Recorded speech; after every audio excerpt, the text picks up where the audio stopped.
Hello and welcome to Fueling Around with me, Jason Plato, and the crease in my catsuit. It's Dave Vitty. Fueling Around is powered by Adrian Flux. As the UK's largest specialist insurance broker, Adrian Flux will tailor a quote to your exact needs and help save you money on your car, your bike, or even your home insurance. Now, don't forget to press subscribe on YouTube so that you never miss an episode, or press the follow button on Apple or Spotify, or wherever you get your podcast from. David, how are we? I'm very good, thank you. I feel a little bit giddy today, but I think that's because the sun is shining and we're officially into the summer season, which you can tell by your very bright and vibrant T-shirt, Mr. Plato. You look summery. It's just pink. Yeah, but it's not. It's like a peachy That's pink. salmon, isn't Hang it? on, Justin Hawkins, we haven't introduced you yet. You're our secret surprise guest. Oh, sorry. Oh, wait. Yeah, do you know what? It's great, isn't it? Sun's out, shorts are on. Absolutely. Dodgy T-shirts are out the cupboard. Sun's out, fun's out. I mean, you know, and it doesn't get better than that. And I think that our special guest today is somebody who will appreciate good weather, amongst other things. Well, let's find out, shall we? Our special guest today is quite simply a rock and roll legend. Many would describe him as the shining light in the darkness and a gentleman who truly believes in a thing called love. It is, of course, the one and only Mr. Justin Hawkins. Justin, how are you? Oh, I'm really good. I'm sorry I kept butting in earlier. That's fine. It's fine. I wanted to acknowledge the colour of the shade of Jason's T-shirt. Thank you for joining us from your home in Switzerland. How long have you been living over there, and what made you want to settle there, other than the chocolate, the cleanliness, and the timekeeping? I'm fond of all of those things, obviously. The roads are amazing. Yep. Which is something that I noticed whilst touring here. You know, as soon as you cross the border from any of the surrounding countries, it becomes smoother. Yep. I think, well, I married a Swiss woman, Okay. which was a disaster. But I stayed here because I have a Swiss daughter, which is a triumph. So, you know, I'm still here because I'm dadding, basically. And whereabouts in Switzerland are you? I mean, I know I don't want your postcode, but just sort of. No, it's all right. I can give you that. It's I'm just about 40 minutes away from Zurich, so it's nice. Okay. It's the German bit. Yep. It's all nice, but it's, you know, unfortunately, it's the one part of the country where I don't speak the language. I'd have been all right in basically anywhere else. You know. But so it's been challenging on that level, but it's nice. I like it. It's really hot in the summer, and then like in the winter, I'm only about an hour and a half away from the best snowboarding place in the world. So it's awesome. It's really great. Sounds idyllic.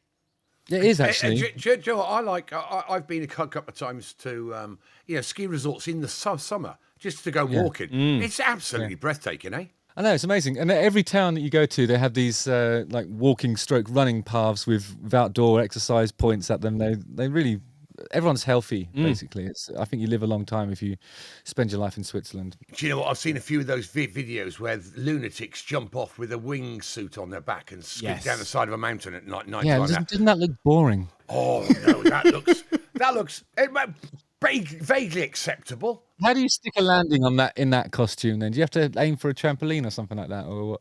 I think... Or a bouncy castle?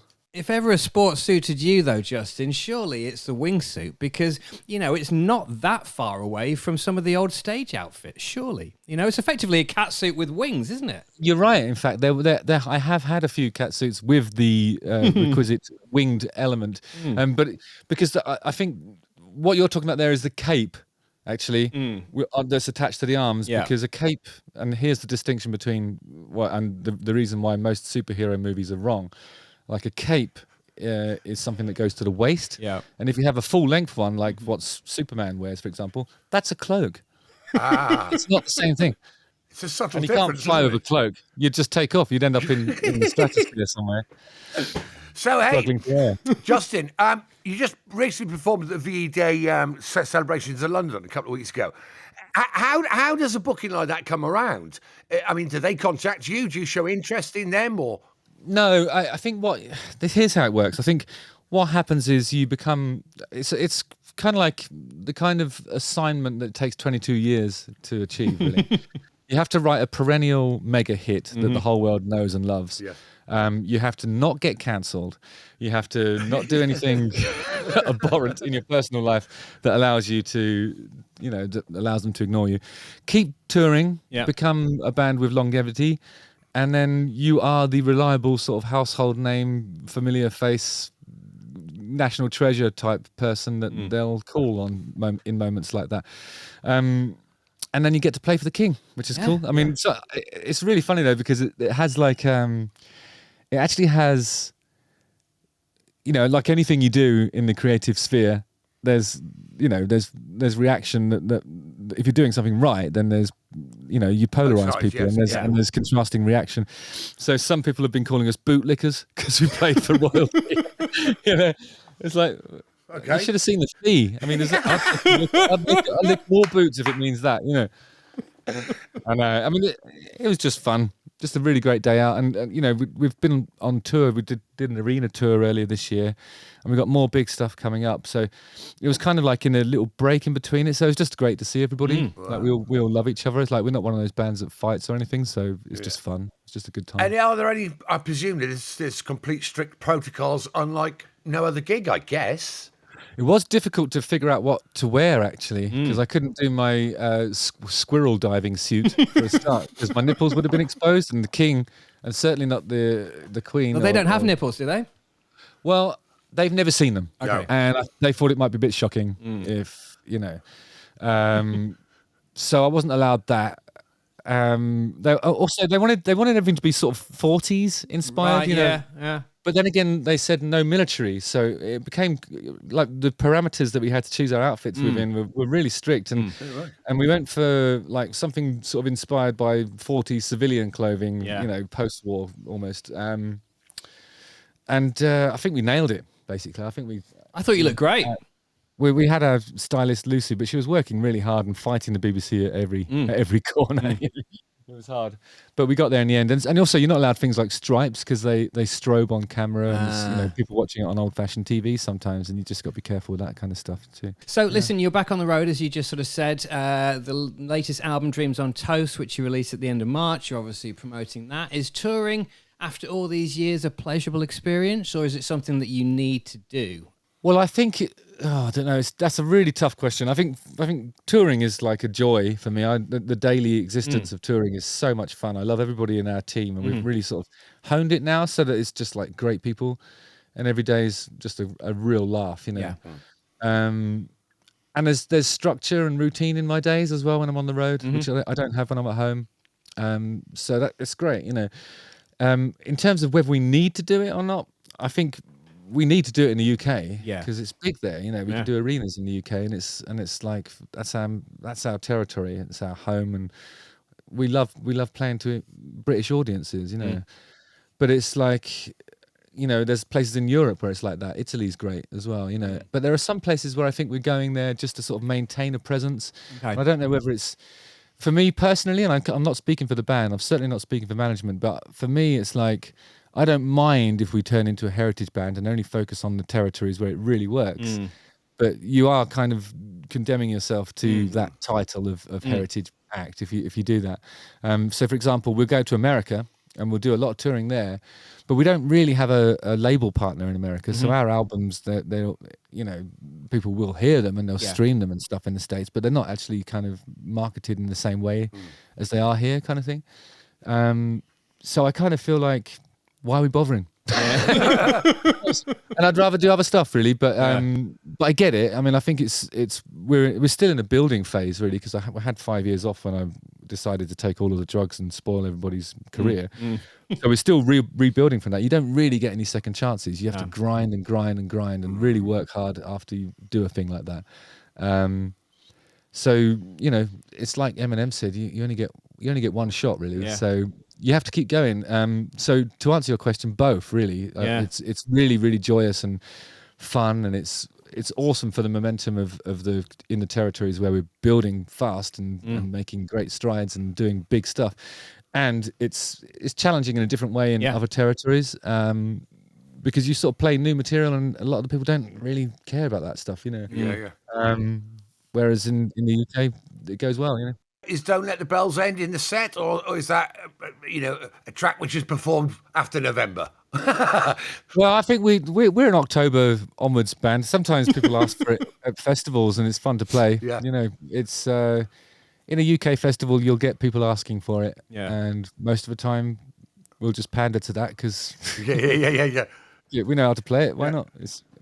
And I love that song because it's like when people go, "Oh, they're a one-hit wonder," and I say, "What, you mean the Christmas song?" Yeah. Well, I was going to say to you, should every band write a Christmas song to act as their musical pension? Really, I don't know if it makes as much as you'd imagine, really. I'm on a 911. I'm not in a McLaren. You know what I mean? Yeah.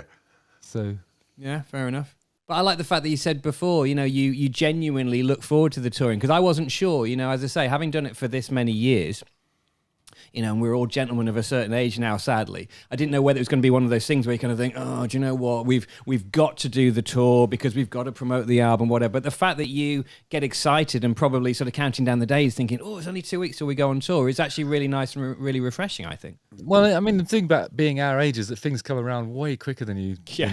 The time dilates in a different way, doesn't it? It's so you see something in the diary, you might as well just get ready to do it because Absolutely. It's coming really quickly. Well, do you know what? Here's one for you. And actually, because of your age, Justin, you're a year younger than I am, I think. So because of your age, this works perfectly. And somebody told me this a couple of years ago, and it really freaked me out. But when you think about the millennium and the year 2000, which we can all, vividly remember, right? Yeah. We are as far away from the millennium as 1975 was the other way, which of course was the year that you were born, which I find that to be a mind-blowing fact, because, the noughties, for want of a better word, and the tens and whatnot just seem to have gone in a heartbeat. How on earth can we be that far from the millennium as 75 was? I've never thought about that before. Scary though, isn't it? It's deep, isn't it? Especially given the fact that, what year we are now and what year you were born. Well, do you know what I think?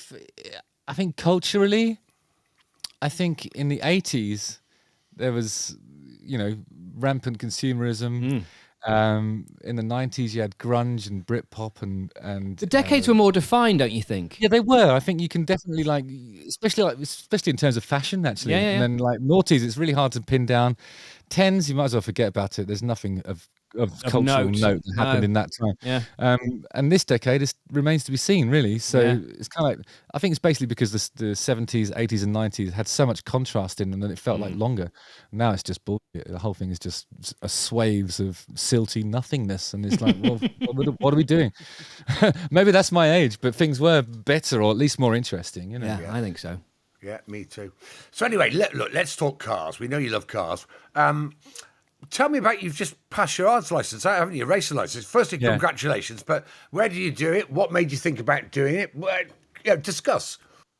Thank you. Well, I mean, you get to this age and you're as busy as I am, because I do several things. I mean, I produce other artists. I write for other people. I tour with the Darkness. I write with the Darkness. I do online stuff as well. I've got like the YouTube channel and all these things that are keeping me busy.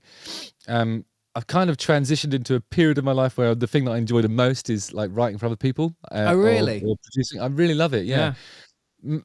Part of it's laziness because I don't have to go and do any of the sort of promotional stuff with it. But at the same time, it's just really fun to see people flourish and go off and like, I helped with that. It's a good feeling, Just behind the scenesy stuff is really enjoyable. But the reality is I'm super busy. So when I turned 50, I thought I want to do something for me.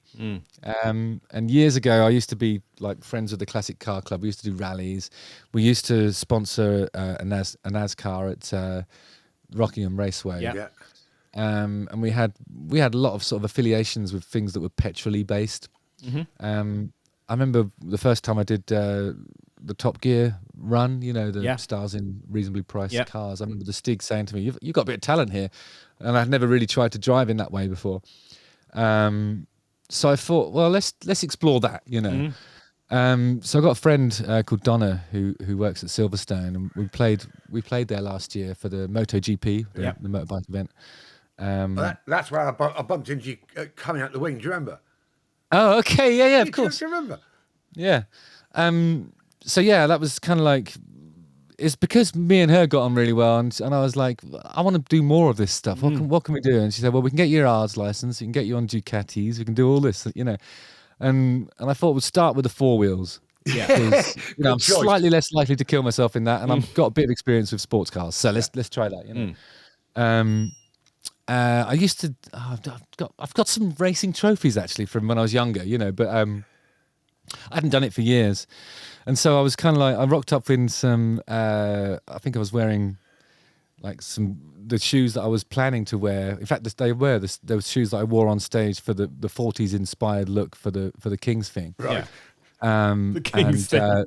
They had soles that were about that thick. They were completely inappropriate for driving. And they said to me, maybe you should go to the shop and get some racing shoes, 'cause I don't think they're going to do it. I was like, no, I always drive in these. It'll be right, And it wasn't really all right. I was I was heavy footed. It was hard, And so we went, and I think normally when you do the ARDS thing at Silverstone, they do either on half of the Formula One course or they do it on the national course. I think it's called. Yeah, the other one. that's right. Yeah.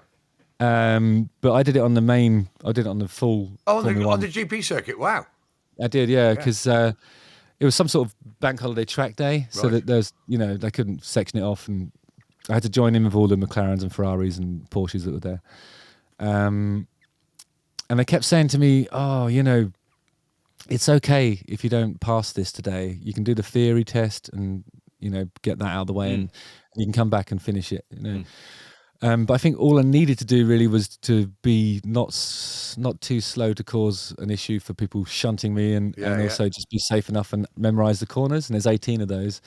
And it's not an easy place to learn because it's flat and featureless and wide. Yeah, exactly. So if you're looking for landmarks to sort of help you with braking and stuff, it's not. You haven't got any of that. You've got to just be in the moment and feel it out, I think. But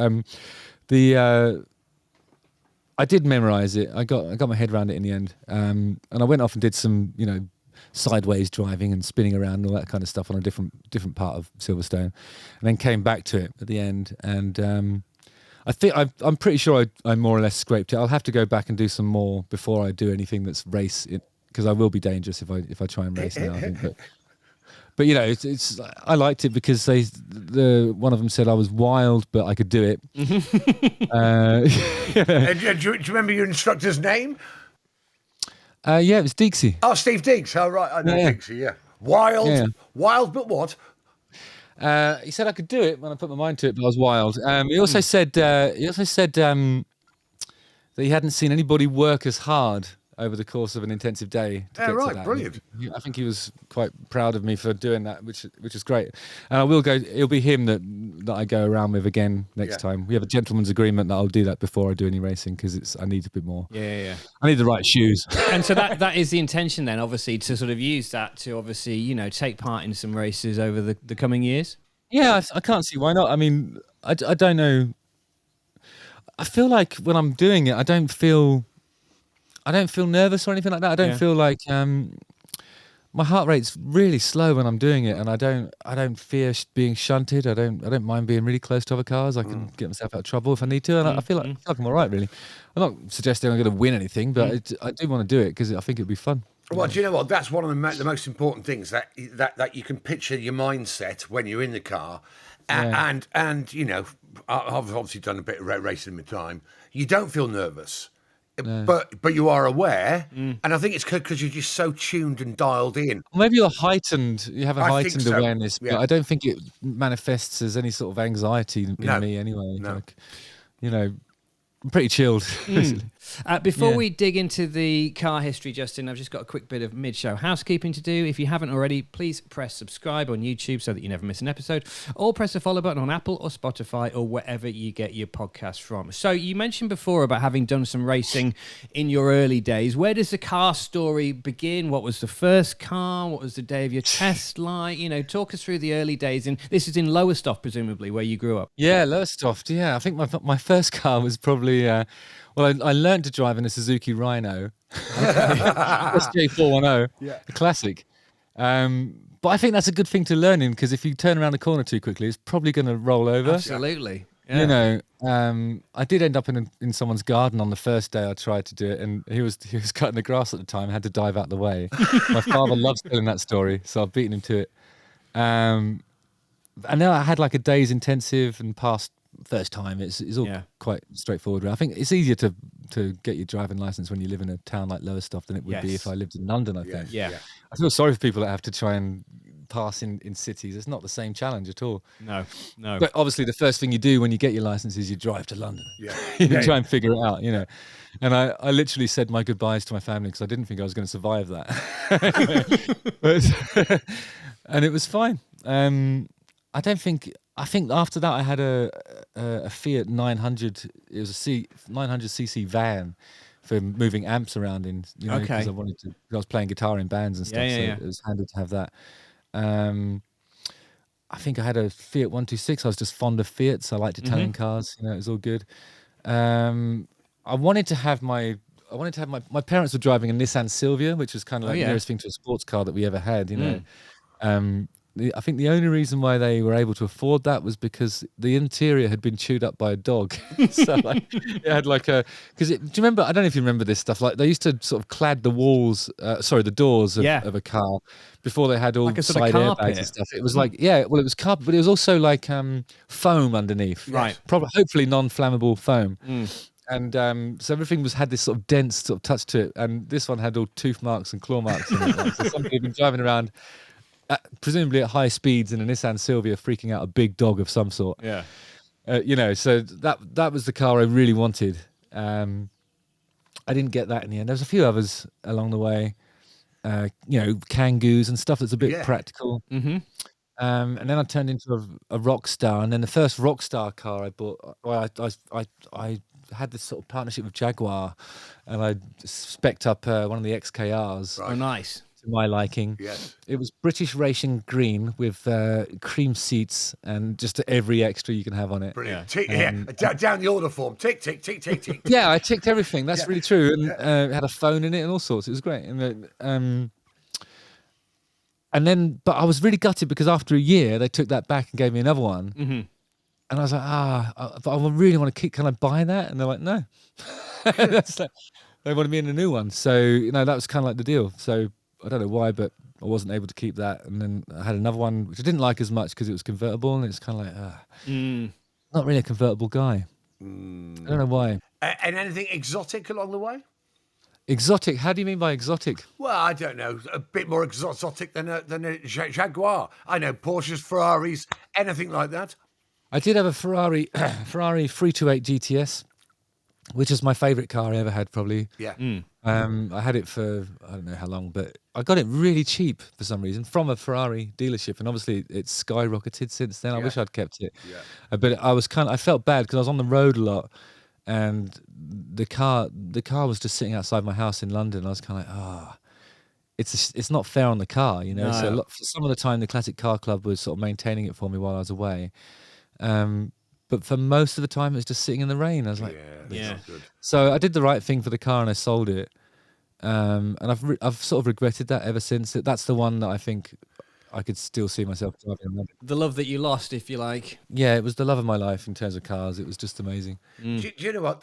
Particularly the 328, that's when we were kids. That car was the car, wasn't it? That wasn't the Magnum one, was it? No, Magnum was a 308. Okay. But it was the same. It was a GTS. Yeah. But the thing is, I think those car. Really pretty. Yeah, the 308s I think were probably more inclined to catch fire than the 328s, and also it had ABS braking, so it drove like a modern car, but it looked really cool. I liked it. Yeah, great motors. I really loved it actually. Oh god, I can still remember, because the thing is, if you get into a Ferrari when it's been sitting outside your house, and then you touch the gear stick, with the gate, it's cold to the touch because it's basically just like a ball bearing on a stick, isn't it? And it's like, wow. You're driving, it's like it's tactile, and every experience of it is just like this, the noise, and it's the smell, and it's the temperature. It's the fact that like the plastic buttons on the center console break off if you touch them. You know what I mean? Like the whole thing is just like, it's an experience. It's like, it's real. For me that was real driving. Yeah. Anything that's on automatic or even, I don't know, it doesn't feel as sort of, you're not as connected, I don't think. But those moments are imprinted in your mind, like you mentioned about the gear lever, the ball on the top, and the smell you get. You can feel it now, can't you? Yeah. Incredible. And also, like, it was a beautiful thing to look at. I'd just look out the window at it and go, oh my god, that is so gorgeous. A really great piece of design. just like, I don't know, like an objet that happens to get you from A to B. And I was using it like a daily driver as well, because I'm an idiot. So what's the current car then, Justin? Or indeed, is there a fleet of automotive exotica? There's a little fleet. Okay. Yeah, there's a mini fleet here. Talk us through it, if you may. Okay. I'm driving I found this Porsche 911, but it's one of the first water-cooled ones. So it's from 2002. It's a 996. No.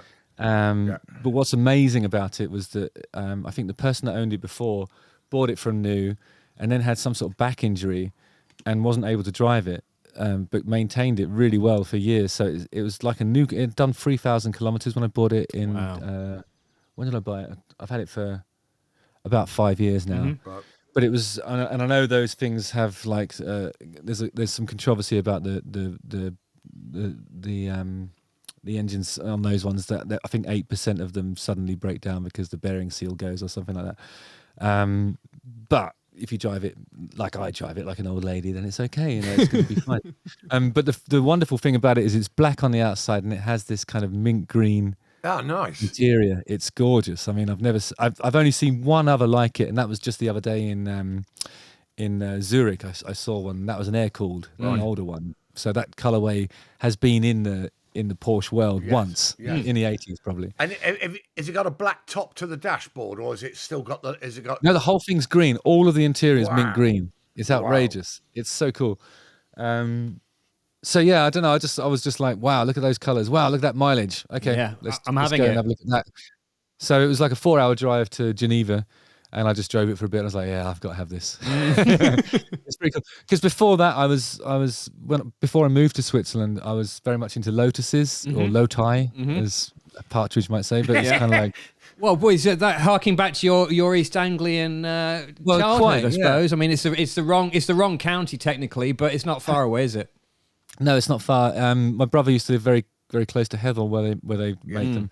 And one of my dear friends, Guy Monday, who used to be involved in the Formula One stuff, he's my car friend, and he sold me my most recent Lotus, and sent me to the Lotus Academy for some track days and stuff like that. So that's another car that I really like because it's mid-engine, so you've got the noise of it behind your head, and also similar sort of tactile nature. No power steering. It's really proper driving. And there is no sharper steering car in the world than a Porsche. It is literally the opposite of the Suzuki SJ410. Yeah. So.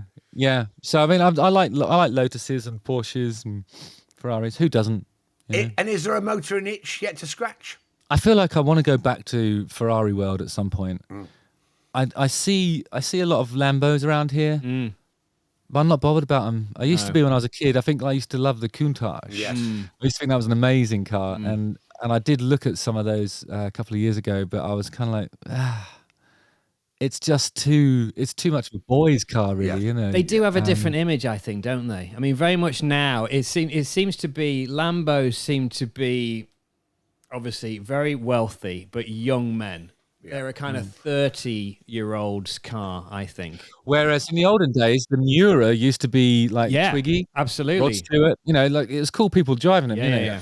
It's not like that anymore. Nobody cool drives a Lamborghini anymore. It's just, unfortunately, that's the way it is. They're way too out there. They're too angular. There are too many bits and sharp edges. A car's got to have a bit of a flow to it, I think.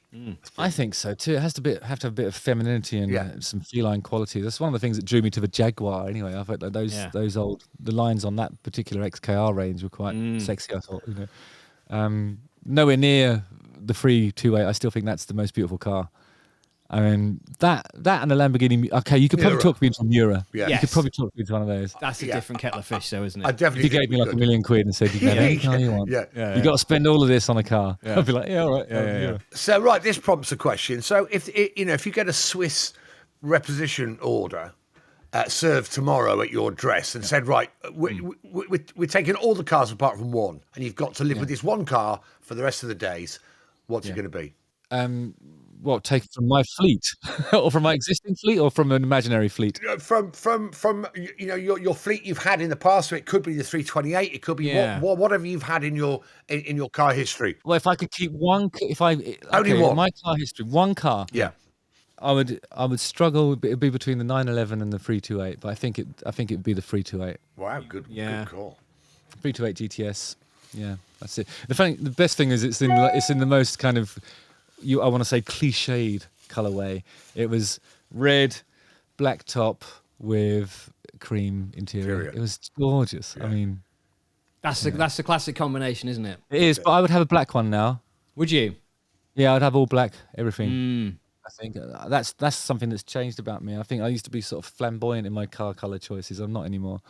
I just want black cars. I just think they go faster. Or something. You can't go wrong with a black car. I like black cars. Yeah, I suppose it's that. Absolutely. Yeah. So, Justin, when you look back at the last 25 years in terms of all that you've done and all that you've achieved, and this is a big question, right, to get us towards the end, what are you most proud of? Okay, if I was doing this, if this was like Loose Women or something, I'd say I'm really proud of the person that my daughter's turning into. I feel like any contribution I've made to that, just the other day I saw her pick a T-shirt and pay for it with her own money, without no fuss. Just like she saw something she liked, she went for it, and that's what I love about being a father. Is like you see opinions forming in your child that you've got nothing to do with. No. It's like that's them establishing their own character and their own tastes and curating their own sort of cultural influence and doing something, and just buying something as simple as buying a T-shirt. It was a beautiful moment for me. I've had so many great experiences as a father. I think it's my favorite thing. I just love it. And I love it when she comes on tour. So she comes out and like she has a bunk and she decorates the bunk. She makes everybody laugh, and she's really cool. She's only 11, but she's just like one of the gang, It's really fun. And so I would say if I'm proud of one thing, it's like my influence as a father. I'm really glad I made those decisions. I'm glad I'm in the same country as her. I'm glad I'm around, and I'm glad she's awesome, because if I was sticking around and she was a pain in the ass, But you know what? But you look really happy, Justin, genuinely, and it's really nice to see. Because obviously, Thanks. but there's obviously, we've all had our ups and downs in the last sort of couple of decades. But you look really happy and content, and I think it's just good. Thank you. Well, it's nice to still be able to do the things that I love. Like I'm back playing veterans football as well. I had a shoulder injury for a couple of years, which was making everything a bit difficult. But I found an amazing physiotherapist, and I'm sort of like feeling fit again as well. So it's kind of like, oh wow, everything's sort of falling into place nicely. That is a great feeling fit in your 50s. That's a good feeling, eh? Yeah, I mean, do you know what? 2 years ago, I played a gig in Budapest, and I went for a run along the Danube and everything. It was just an amazing day. I really enjoyed it, and I was into running and stuff like that. And then the next morning I woke up and my shoulder was agony, and it was like that for months. I had the injections, which sort of relieved the pain, but it would gradually creep back. Couldn't do much with it, and it was kind of like, this is bad. And then people who had similar experiences were telling me it's for the rest of your life. But I found this guy, Jason, in London, who's my physiotherapist, and he's sorted it out in about 3 months.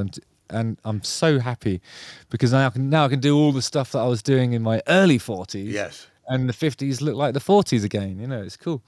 So obviously I'm happy. Everything still works. You know what I mean? So hey. No, I meant round the back. So look, here's a question we ask all our guests. And it's probably going to be our final question here. So it's a mental image. It's a fantasy drive. You can be anywhere in the world.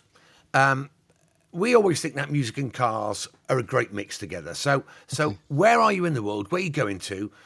What are you driving? And what's on the CD or the streamer? Okay. Before I answer this, can I do this in a roundabout way? Of course. Yes. It's our favourite way. I was thinking about Lamborghinis, right? And how masculine and how young and how rich and how kind of vulgar that particular area of motoring has become. Do you remember Cannonball Run? Yes. They're Lamborghini girls. Like there was a period of time in my career when I was wearing catsuits that were inspired by what those two were wearing. Yeah. Is that right? Yeah, but also in the same movie, Ferrari 308 with the two priests. Yes. I mean, tells you everything you need to know, doesn't it? Yeah. And so you can see how, I don't know, that's it, how Lamborghini's gone from that kind of femininity to what it is now. Whereas Ferrari, it's always been class. Yes. Always. Sorry, yeah. So what was the question? So fancy drive. Where in the Oh, world yeah. are you? Where are you going to? What you're driving? And what's on the I think, player? do you know what? Maybe this is a cliche. I don't know what people normally say, but I'd say Montenegro or somewhere like that. Some sort of mountain. I tell you what, that's not what people normally say. So No. you're sort of. What do people normally say? The Pacific Coast Highway comes up a lot. Yeah. Boring. Yeah, all that. Why would you want to do that? I mean, if you take a car that you care about that close to that ocean, you're going to end up with rust everywhere. Yeah. Especially if it's an older car. Yeah. You know. Yeah. No, I mean, obviously, I've done those kinds of drives anyway. I did a drive which was I did Vegas to San Francisco, which involved a bit of Death Valley stuff. It was cool. Yeah. But I did it in a 1967 Reliant Regal. So a 3-wheeled fiberglass car that only goes at 40 miles an hour. It's not everyone's 8 lanes choice. of interstate in some instances. My friend did it. He went right across America. It took him 6 weeks. He shipped a Reliant Regal out, did it in 6 weeks, and it was to raise money for and awareness of prostate cancer. It was a long time ago. Before I was a rock star, I came and joined in for the last part of it, which was just an amazing drive, you know. But I wouldn't do that again. I don't think I'd do. I wouldn't do American coastal driving. I would do something European. I think Montenegro is the way. I think that's the winding kind of cliff paths and that kind of stuff would be interesting. Or South Africa would be fun. Yeah. I think. But let's say Montenegro. Say Montenegro. Yeah. In what though? I mean, I did a rally in America in a Ford GT. That was fun. That was fun and loud. I would want something mid-engined, something exotic, something I haven't driven before. I don't know. What do you suggest? Maybe a Mura. Yeah, Montenegro in a Mura. Montenegro and a Mura. That's good, actually. And what colour would the Mura be? Yellow? What about lime green? Oof. Do you know, that reminds... What's that movie, the Clint Eastwood... Is it a Clint Eastwood movie where he criticises... No, it's a movie where one of the baddies drives like a Countach and it's in a bright lime green. Yeah. And he criticises his taste and is promptly tortured for it. I don't know. I think. Obviously these are complementary opposites and therefore nothing like one another. But yellow or purple, Mura. Purple. That's a great. That Purple Mura. I think, isn't that what Twiggy drove? Did she have a purple one? I don't know. I don't I don't know. I feel like a lilac, maybe a lilac Mura. I have a feeling that the Twiggy one was the lime green one. Okay. Think. I'm not sure. Anyway, but it's motoring in Montenegro in a Mura. Yeah, and whatever, like, say, if it is like a lilac Mura, I would want to wear a suit that matches it and have the same tint of sunglasses when I get out. Just be a complete. see? But it's all one package. You are one with the car. So sartorially, I can't see the. It's so important to have that, like, to acknowledge that you are the car's accessory and not the other way around. You know, if it's about the Mura, then dress like you're driving the Mura. You know, dress for the Mura. Okay. I do that with a Porsche actually, because like if I'm going somewhere in that, I try and make sure it involves green and black, and because I'm an idiot. But I do have an L Style Award. So, you know. So what's on the soundtrack then? What are we listening to? What is, you know, with those Montenegrin mountains? Wow. I know exactly what's on the sound. There's an album by Terry Reid. What's it called? Which one is it? Is it Faith to Arise?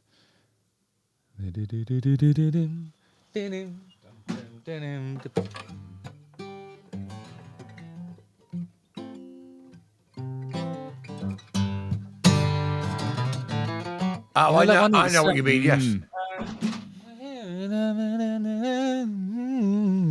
I think it's called Faith to Arise. I just checked the. It's a really good summary. I mean, we're talking about going in the summer, aren't we? Yes. So, Yes.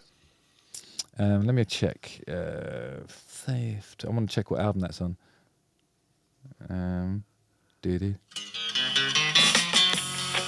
Yes. Yeah. Something chill. That definitely works in the Mura in Montenegro.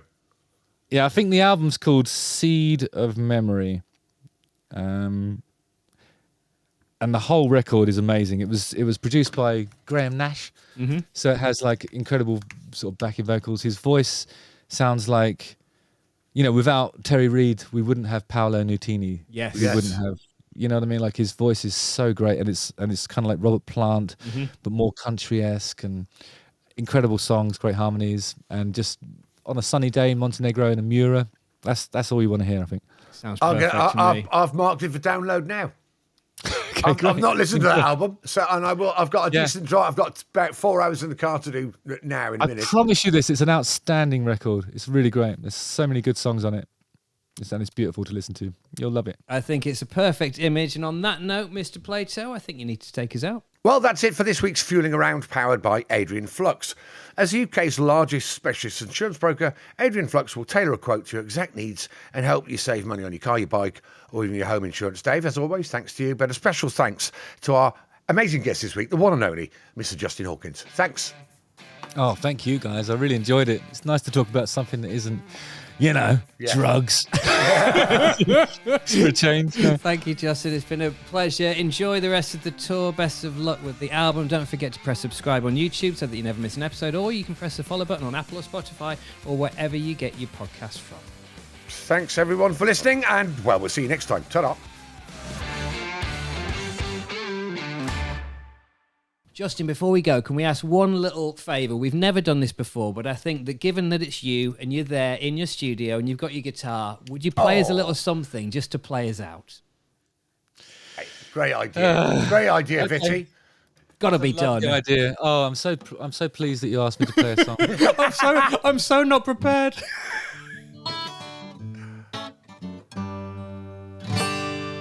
I didn't even tune the guitar. Should I tune it? No. Tuning is for wimps, and also it's not my job to do that. Absolutely.